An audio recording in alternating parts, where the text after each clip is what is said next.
Villa fans, we've still got those international vibes, and we've sent Johan Lange out on a mission to find the very best international villains. He's travelled near and far. He's reached the Cayman Islands. We're having a chat with Russ, so sit back, grab a drink, enjoy what Russ says. But first, here's the intro.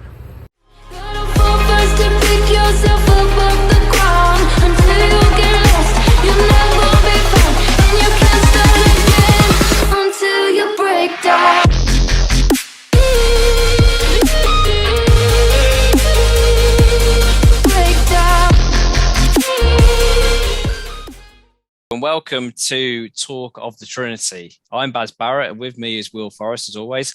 And today, being as though it's International Week, we are expanding the podcast and the YouTube video to an international feel. And today we are joined by Russell from the Cayman Villains. How you doing, Russell?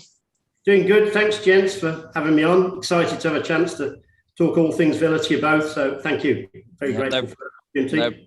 No problem. Great for joining us on the podcast. And we're going to talk all things Villa over the next 30 or so minutes. And I suppose the opening question is, in terms of obviously in the Cayman Islands, a little bit away from Aston. So I suppose, how have you ended up being a Villa fan? Very simply, work. But I have to say, as an introduction, not knowing you guys from Adam, as it were, and got that tweet from you, I was thinking, I wonder who these guys are. So I just Googled Talk of the Trinity, Will and Baz. And the funny thing, do you know what the first thing that came up? The first reference that came up on Google was, are there three gods? And I'm thinking, geez, guys, at least I know one god, Paul McGrath, but these two must be something else, these two. So, here's one and we're the other two. Gods that I've never heard of. I love that. Are there three gods? Was my first reference to looking, and then I found nothing about it. So here I am now, happy to listen to anything that you tell me about Villa and ask me anything about Villa. So thank you very much again. Nice. So you started supporting Villa through work then? Is that... Oh, no, sorry. No, work got me to the Cayman Islands. Sorry. Family's from Stockland Green, so go back over 50 years ago. And my dad and family, and you could walk from the family house back there down Marsh Hill to Villa Park if you wanted to. Most of the time we drove. It's a couple of miles, isn't it? Downhill all the way. And I pestered my dad to go to my first Villa match. You know, he wasn't, although he was a footballer himself, he was a professional footballer himself, he didn't force me to go to Villa. It was just that England had won the World Cup and I was really keen to go and watch football, and as a very young lad. And that was it. I was hooked. As David Bradley, you must have seen the 3 or 4 minute video, that fantastic 140-year tribute to Villa. The thing, you know, Villa, they say, you're not, what does it say? You're not chosen, that chooses you. And I think that was it. And whole family, I'm into, so I'm up to 4 or 5 generations, what is it now, of Villa fans in my family. Work took me from Birmingham, or working in the UK, took me from the UK to Cayman back in, just almost 15 years ago. And 2006-07, I'm looking to watch matches here, but back in, even though that's modern era, you'd put it, you don't have, now you can find any channel, online links, IPTV or whatever, you can do anything, watch anything. Back in those days, it was a bit more difficult, and there was only 2 pubs, what you call sports bars, main bars, where expats went to watch their team. If they were on, that was only if you're on Sky, they'd managed to get a link to it, as it were then. And in this one pub, I've got to give credit to a Brummie who's been here longer than me, Ginger Mick from Erdington. Met him in 2007, I think, in one particular pub. And the chef there, Chef Doc, the two of them, Chef Doc was from Ireland, but a massive Villa fan. The two of them are putting on Villa matches whenever they could. And that was at a pub called Fidel Murphy's, which is now the place where Cayman Villains have come from, just over half a dozen members. I got in touch. I think Ginger Mick didn't even have an email address back in 2007. So I got in. It's just by default that I'm the chairperson of the Cayman Lions, because I got in touch with Villa then. I had a mate, he's still a mate, Rob Bishop was a friend of mine, and he was working on the programme, still is, a lot of work. Got in touch with him. He put me in touch with a guy called Alan. Can't remember his surname at Villa. Signed a few forms. We were signed up to the Lions network. And in those days, you used to have a page of the programme printed. One might have all the contact addresses of every UK and Ireland-based chairperson, name and email address or whatever. And the next home match would have the overseas ones. So my name was in there for the overseas one, but like I say, by default, even because I'd got in touch with Villa. And I don't have to do much other than try and organise people to get as many of us as possible to the pub. There's up to about probably 25 by reference to a little WhatsApp group or email address that I've got. But everybody's got the opportunity, especially in the days before pre-pandemic days when you could travel freely. You've got so many people who are working on Ireland here that might get the opportunity to have the travelling away for work or family purposes. So very rarely have we got over 20 watching at Fidel Murphy's pub, watching us. But the pub has looked after us for all these years so well. We've got a Villa shot, a claret and blue shot, Nice. In special matches like that match last season that ended up 7-2. And indeed, the last match of the season, the West Ham match, trays and trays of Villa shots came out. So it's a great place to celebrate. They look after us. They make sure they always get our game on because we're probably the most organised, well-supported. If you ignore all the plastics, we're the most organised, well-supported supporters club, English Premier League supporters club on Ireland. That's acknowledged by not just me being biased, but many other fans of other clubs. So we're full of trying to get to the pub. We'll be there next Saturday. Difficult one, Chelsea away. It's 11:30 kickoff. We're 6 hours behind you, so I'll be there with my two sons then. If they're not playing football themselves, I think one of them might be playing.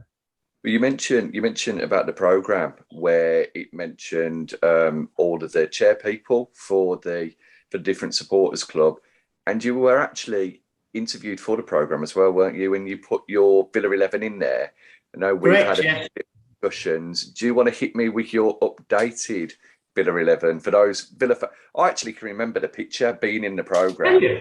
Because I remember the beach and thinking, these people are on the beach watching the Villa. This is amazing. I couldn't tell you which game it was or anything. Well, I can tell you, it was Villa Everton, and that picture was taken on the beach just behind Fidel Murphy's, the pub. And there's only about half a dozen of us in that photograph then, of which Chef Doc's on there, but he's left.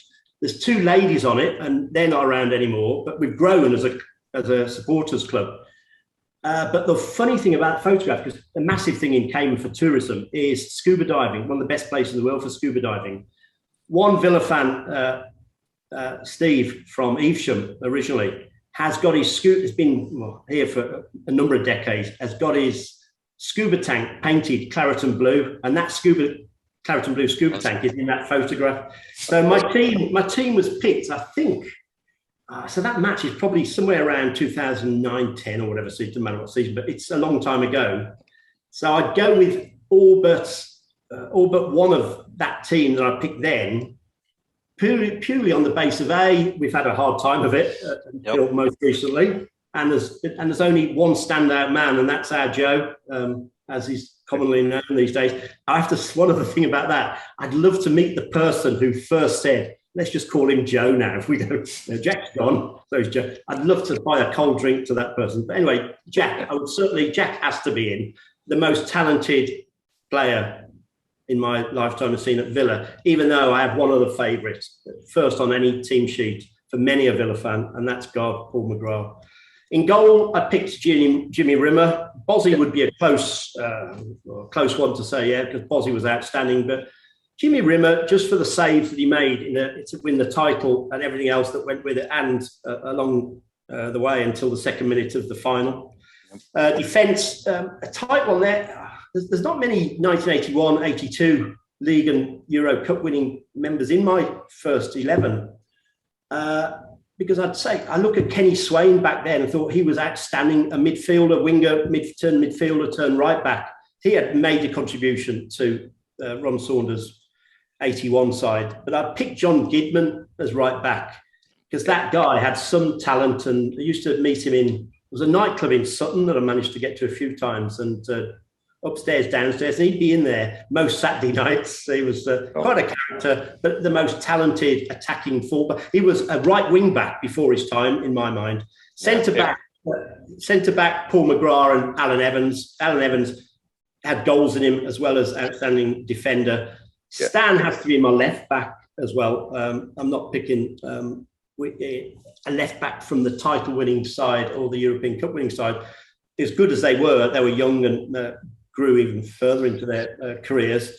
Midfield, Merce, for all his talent, even though it was at the tail end of his career, Merce really did please. And just when you read things from, the troubles that Paul Merson's been through in his life, his private life, and to read things of how he enjoyed his time at Villa, he was so emotional as he left Villa and his fondness for Villa, which is a message you get from many ex-Villa players as well, I'd say, not just Merce.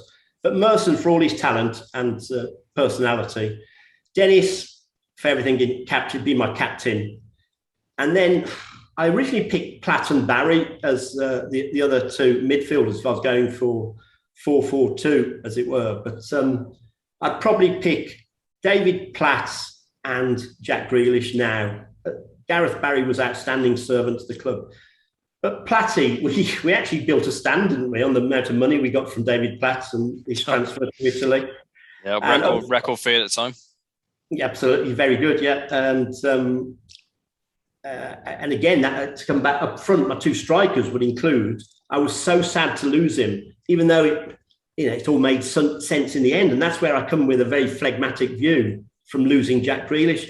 My two up front would be Andy Gray, so sad to lose him, and Dwight York, sad to lose him. Andy Gray, a record domestic signing, 1.49 million, whatever it was at the time, to Wolves. I think, what have we done? We've sold that guy. But hey, Villa fans, humble functionaries like me and you and everybody else, we don't know what goes on behind the scenes. And you since read stories of what was going on. And Ron Saunders made the best choice at that time. Peter Gray out, Peter With eventually comes in, and look what happened next. Thank you very much, Ron Saunders. Forever indebted to Ron Saunders of what he did for the club. So that would be my first 11. I'm only changing one most recently from that team picked donkeys years ago. You mentioned the Andy Gray, and it seemed to work out, the sale of him and getting Peter With in. I always love about Andy Gray. My mom, massive Villa fan, went to games home and away during that European and title winning seasons, and she always used to tell me about the song that they'd sing for Andy Gray, oh Andy, you're the greatest, the whole end say. Yeah. And you just wish that nowadays they'd sing that to somebody else. And it's like Gary Shaw, give him the ball and we will score. I remember us he gets the ball, bound to score. Gary Shaw, yes, that's it. Yeah. We did it for Ashley Young in the first season he played. And we beat Sheffield United 3-0 at home on the last game of the season. He scored, but he never stuck. Yeah. They just sang, aye, Ashley. And some of those old songs are the best ones, because nowadays it's just, there's only one, or he's one of our own, or Super Joe Grealish, that sort of stuff. You can stick your 100 million up your bum, all that kind of thing. But no, I mean, you're right about Andy Gray. It worked out. It worked out for both sides, because Andy goes on to Everton and wins the league and a European Cup Winners' Cup or whatever they won. So it's brilliant, and well done, Andy. Yeah. Playboy that he was, but an outstanding player in that style of football, 70s, 80s football, putting his head where many people wouldn't put their feet. He was brilliant. Funny enough, in terms of Andy Gray, obviously I didn't see him play, but my memory of Andy Gray is when I was like in year 7 or 8 at school, and we had to have some homework, and the homework was put down one of the biggest about turns in history. So I asked my mom, and I was like, do you know any about turns in history? And she went, yeah. When Andy Gray went, I'm only leaving Villa for a big club, and then he joined Wolves. So I said that in my history lesson. I was like, yeah, when Andy Gray left Villa, he went to Wolves. I'm a history teacher. Went, who's Andy Gray? What's going on? I was like, man, he's a Villa player. He's great. And it's like, yeah, you just keep quiet in the corner now. But yeah, it did work out in terms of, obviously, as he said, Andy Gray went on and won trophies to Everton. We won the league and the European Cup. If you follow his son on Twitter, Jamie talks a lot of football sense compared to most people on Twitter. And Jamie has a love for Villa as well as Wolves as well. But it's good to read. Always like reading his tweets because they make sense. Good analysis of the game, which comes from his dad and some inside knowledge as well, actually. Yes. I mean, your 11 there and putting Jack Grealish in. My favourite ever Villa player, it changes like the wind, but it's between 2 or 3. But currently, I would say it's Gareth Barry. Very good. Absolutely massive player. But who's your absolute favourite Villa player? If you had to pick one of them, who is it? And did they make your 11? Yeah, Paul, every time. When I moved to Sutton Coldfield, I was living diagonally opposite Paul McGrath. He lived in a house with Paul Birch, God bless him. So we lived opposite. Me and my wife at the time lived opposite. But everything, when you read his book, have you read his book, Back from the Brink, or whatever it's called? It's compelling reading, and everything that was going on in his private life and the performances he put in for Villa and England in the Ireland in the '94 World Cup are quite brilliant. And I can't. I'm lucky enough. One of my favourite things I've got in this house, I have to say, this is very sad, is a football boot which I got signed for my eldest son from Paul McGrath when I saw him last met him. It was at it doesn't exist anymore, the Irish Centre in Digbeth. They've moved. Oh yeah. But he had a night with Paul McGrath a number of years ago, which happened to be back. Went with a load of Villa mates, and it was treasured possession. That signed. He had a show, or they did a TV show about him on Irish TV last week. We were being told by, yeah, and he spoke very highly, didn't he, of the Villa. You can tell that, and like many of the players who have left, like Paul Merson as well, Andy Gray, and that, they got a love for the Villa. Still, Gareth Barry, when he left, it all seemed about money and whatnot. But you read recent interviews, and he wishes that he'd have had the opportunity to come back. And he carried on asking if he could come back. Ashley Young, another prime example of a player who's left but fell in love with the Villa and everything that we are and we there's a lot of modern sound bites and quotes that either get misquoted or can be a lot of nonsense. But Ashley Young, picking up on that, Will, Ashley Young said something like, as soon as my agent, he had the option to go to Watford or Burnley, wasn't it? And he said to his agent, just get me to Villa. As soon as his agent told him Villa were interested, he said, just do it. Yep. Not first, and just do it. And that's exactly what underlines the point that you're saying. There is, and for all the critics of Doug Ellis over the years, I'm a critic myself of Doug Ellis, I have to say, the criticism because he ran a PLC as a personal fiefdom at times, I have to say, there was that generated a club, a family community club that lingers on from the Olive Melbergs and all. Carew, whose birthday, happy birthday today to John Carew. John Carew, you saw his emotion when the playoff final, was he watching it with sitting next to Prince William, was he? Yeah. And there's so many ex-Villa players that have that love for Villa. It's quite brilliant. When Ashley Young came back, he tweeted, didn't he, my little brother's going home. And he was really hoping that Young would come back. And it's funny, later on we've got a few podcasts that we're going to be putting out this week, just to drop that in there for anyone who's listening. But Baz and myself are going to talk in a bit more detail about the transfer window, aren't we, Baz? But how do you think it's been, Russ? What would you give it out of 10? I haven't asked you either, Baz, what you give it out of 10? Mate. We'll let Russ go first in terms of how you thought the summer's gone. Obviously, a lot happened. I read a lot. I read The Athletic a lot, and they have articles like who's had the best transfer window. Well, the proof of the pudding's actually got to be in when 20 games into the season or the end of this season, when you've seen how everybody's gelled and how. So I reserve judgment on the face value. I'd give it 8 or 9 out of 10. I'm very, very pleased. But we haven't seen, we've seen a little cameo from Leon so far. Let's hope he's fully fit for the match against Chelsea. Buendia, we saw in a pre-season friendly against a lower division side, Walsall, his ability to thread a pass through and some of his not just the goals, but his passing was outstanding. And he'll translate that into the Premier League eventually, scoring an excellent goal last week. But again, we haven't seen nothing fulfilled yet, because it's too early in the season, to my mind, to start worrying about what the window's like. The whole setup at Aston Villa as a generalisation, I'll give it 11 out of 10, thanks to NSWE. Right from day one, I remember we eventually get promoted. A bit of luck went along the way, but we get promoted at the end of their first season. And I said to a close mate of mine who's a big Leeds fan, I said, just watch us. It was half in jest, but half serious. Watch us, we'll be the Man City in 10 years' time, because we've got the ability to invest. And what they've done at every level of Aston Villa, the infrastructure, Bodymoor Heath has always been brilliant, but you look at it now in the videos we get through the training, the facilities there are absolutely top-notch. The infrastructure, the academy, we all know we've pinched. I feel sorry if I was an Albion fan. I feel so sorry, because we've pinched so much. We've pinched all their best players. Their player of the season's with us. We've pinched some of their staff, including Aaron Danks was on it. I feel sorry for it. It's modern football's all about money. It's a business. That's undeniable. And we've pinched that.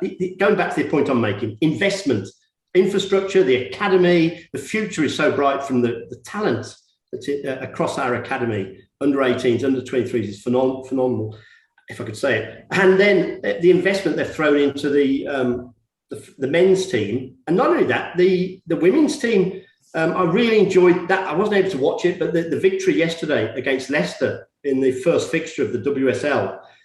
Have you seen it yet, lads? There's a goal from our right back, Sarah Mailing. I think Sarah Mailing scores. She's got a foot like a traction engine. She scores the most stunning free kick to make it 1-1. And we didn't even have our star signing, because she's only just arrived from Australia. Emily, I don't know how to pronounce it, Gielnik. Emily, she's Aussie, that's an outstanding signing. The amount of investment, the woman we signed from West Ham, Alicia, I think she's Swiss, another outstanding player. The investment in the women's team, men's team, academy, infrastructure is fantastic. So I'd rather comment on that as a whole rather than worry about one little transfer window. I heard you say on a previous podcast, let's just make progress this season. And 10, 9, one of you sensibly said, 10, 9, 8, 7 would be good. I'd like to think we could go very deep in a cup competition. The League Cup might be a bit of a challenge. The Carabao Cup, as it's called now. It might be a challenge, but there's just that one trophy I want to see us win. Having been to 2 finals, just one more FA Cup final, please. And winning. Third time lucky for me watching after Arsenal and after Chelsea and Arsenal. It's like you say, and we touched upon before, just any sort of progress, breaking back into the top half at the moment. That's where, and I hate to say it's where a team should be, but when you look at us, and I know with a history club and whatnot, but when you look at Aston Villa and you hear the name Aston Villa and you see the players, the infrastructure, as you mentioned, Bodymoor Heath, I remember going and seeing that when it just reopened as the new one with my granddad. And you're just in awe. You're in awe of it. And people are in awe of Aston Villa. And I think finally, without sounding like I've got my rose-tinted glasses on, people are finally sitting up and taking notice of us again. With NSWE, we're doing what Randy Lerner should have carried on doing for us, but unfortunately couldn't. Well, Randy had some issues in his private, went through a miss. We all know what happened then. And Martin O'Neill, I don't thank Martin O'Neill for what he did then, Will. I understand, toys out the pram, blah, blah, I'm leaving, but 5 days before the start of the season led us and backed that, allied to Randy's lack of wish to go and invest in. But it's nice to see us back on the up again. I know you're excited about the new season. Well, the season, aren't you, Baz, and the signings that we've had and made? Yeah, I mean, I think it's in terms of what we've been doing in this transfer window. I mean, Grealish is, for me personally, he, in terms of natural ability, he's the best player I've ever seen in Villa. So you lose a player like that, you can't replace them because they're once in a generation talent. I mean, we got the record fee for an English player, and it's like, okay, if you get like the most money of all time for an English player, and they're going to go, there's not really a fat lot you can do, basically, in terms of, I know there's been some fun and games in terms of, the local press, for example, in terms of whether Grealish should have stayed and whether, he's a traitor for going to Man City. But realistically, Man City are in the Champions League. Villa aren't getting in the Champions League for the next couple of years, frankly. And we got a record fee and we invested that in 3 or 4 players over the course of the transfer window. We're not looking to replace Grealish for those players because you can't replace him. But we get promoted to the Premier League after a few seasons in the Championship, which, I mean, even in the promotion season, we were pretty crap for most of it, frankly. I mean, you look in the end of February, nobody would have said we would have got promoted. I mean, I think you might remember this game where we lost to West Brom like 2-0. We were dreadful, like in February. Go back a month earlier than that, Baz. A month earlier, and I remember being my lowest of the low. I was actually in the UK, but I couldn't get to the game. Wigan away, 3-0. Yeah. In the month before, we lost at home to Albion, 2-0. Yeah. So we were, as you said, we're losing away at Wigan. We're losing at West Brom. We're dreadful. And yet somehow we go on a run. We get promoted. We stay up last day of the season through Grealish, basically. I mean, I remember in terms of that goal, celebrating that goal. I mean, that's their memories that stay with you. Like I'd say in terms of my lifetime, I'm going to remember that goal. In terms of that guaranteeing that season, got lovely. My best memories as a season as a whole, 18-19, for I don't know, well over a decade, because there were lots of personal family things. I took my 2 sons. I took them together to Villa Park for the first time that season. We were back for half term, October. And it was the first match we went to, Villa Swansea, which was Dean Smith's first match. So the atmosphere was electric. And it was the poignancy and sadness because Doug Ellis had passed away. So there was that celebration of his life. But we won 1-0. First time I've been at a Villa match with my 2 Villa supporting sons. And first time they've seen us win. They'd seen Villa matches either on their own or away from home when we'd lost. Went to Derby and lost 2-0, I think, a few years earlier when we were back for a Christmas trip. But it was just so many family things, and everything about that season was just marvellous. Yep. So I'll say in terms of Grealish, it's a new era. You can't compare the old to the new. We've got a new team, got a new system. So bringing that into the new era, where do you think Villa are going to come this season, Russell? How do you see us getting on? I think we'll actually finish around about 11th, being realistic, because we've got so much bedding in. There's going to be a massive disruption to losing Emi Martinez, and both of them really, because we've got we've got one more international break, haven't we? And in November, mid-November, so we're going to lose them again. And then I think is there another one? We'll probably lose. There's an African Cup of Nations in January. Yep. So we could lose. What's his name? He's injured at the moment. Troy, possibly. Yeah, Bertie.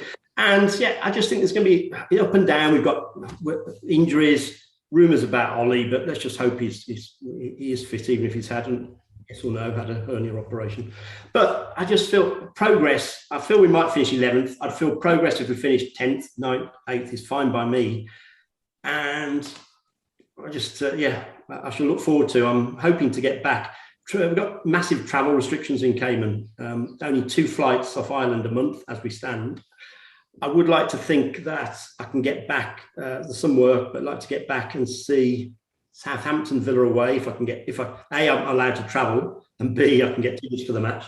And then, I'll say I've got half term next February booked for the whole family, all 5 of us coming back, when I'd like to see one Villa match. Other than that, I'll just get back whenever I can. So hopefully we'll be able to get a ticket for the FA Cup final. That will be hopefully favourites. I managed to do well for the league. That was the last match. I took my 2 lads to Wembley for the Man City match, and then we flew back to that. I remember it well because my birthday is March the 2nd and the match was March the 1st. So we flew back on March the 3rd, and then we'll travel for a year and 18 months. So, what a game to go out on. And I think in terms of the recording, we are near the end. So what a way to go out on in terms of those Villa memories. So great for joining us, Russell. Thank you very much for your input from the Caymans. definitely say up the Villa. And when you're over for Southampton away or another Villa game, depending on the travel restrictions, definitely we'll go meet up at the Aston Tavern or Yes, under the Holt. Definitely.